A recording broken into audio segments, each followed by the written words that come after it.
this point in the pitch deck development, it's also important to really talk about you, the pitch developer. John, why is this so important? Earlier in the course, we talked about being clear about your problem as the number one takeaway. If you only got that, then that was good.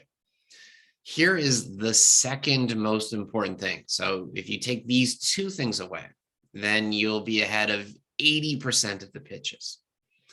When we make decisions, we like to believe that we're making them based on facts and logic. The truth is, people don't make decisions like that.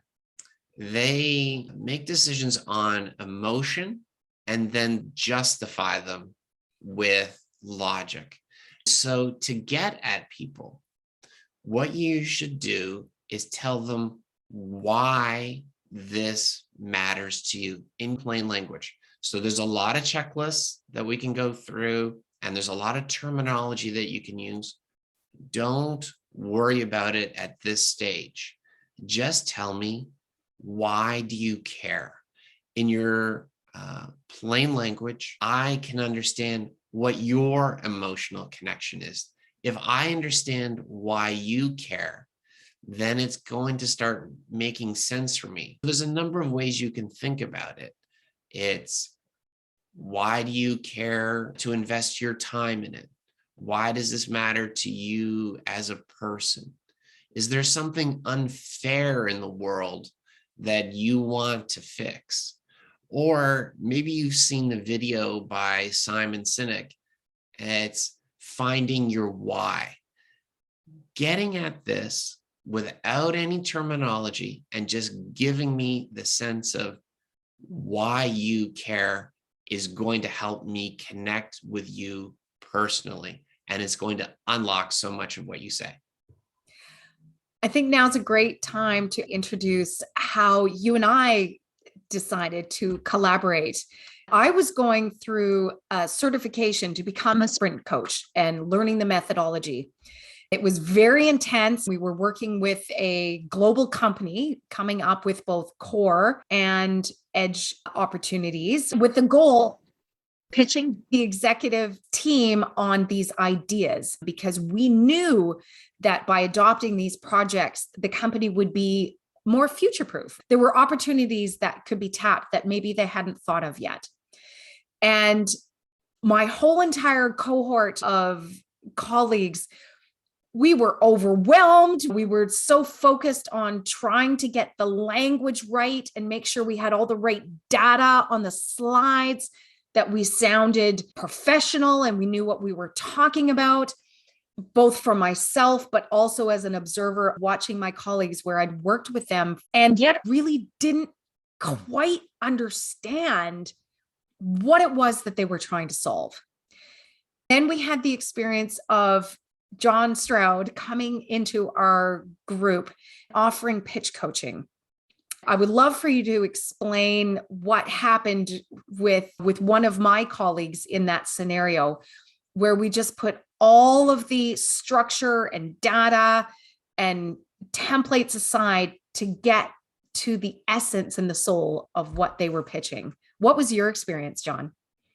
That's very kind. And it was a lot of fun to be the pitch coach. What happened is that the team had been working away and they had done some sample pitches and practiced them. And I got to see the videos of what everyone had done. I watched them, and I honestly, in some cases, didn't know what the idea was, like, at all. I knew every single word that they were saying, but it didn't make sense to me. When I showed up, what people wanted to do was say, okay, I've rehearsed my 5-minute pitch and I'd like to go through and show you all the slides. And then if you can give me feedback at the end. First, before we get to that, just tell me, why do you care about this problem? Why are you spending so much time? So this person who had been using all of this terminology around like creating a marketplace and matching buyers and sellers, something to do with sporting goods. And I honestly didn't know what the plan was. And then when he was able to just relax and say, there's a problem in Italy, is that there are not enough children who have access to affordable sporting goods. And this is what I want to work on solving. And I thought, oh, okay, that's Wow. interesting. And by the way, I'm actually tingling because wow, I can relate to that. And what was interesting is that his colleagues didn't know that's what was motivating him either. They had the checklist of all of the exponential elements of his idea, but without a sense of why it was important to him.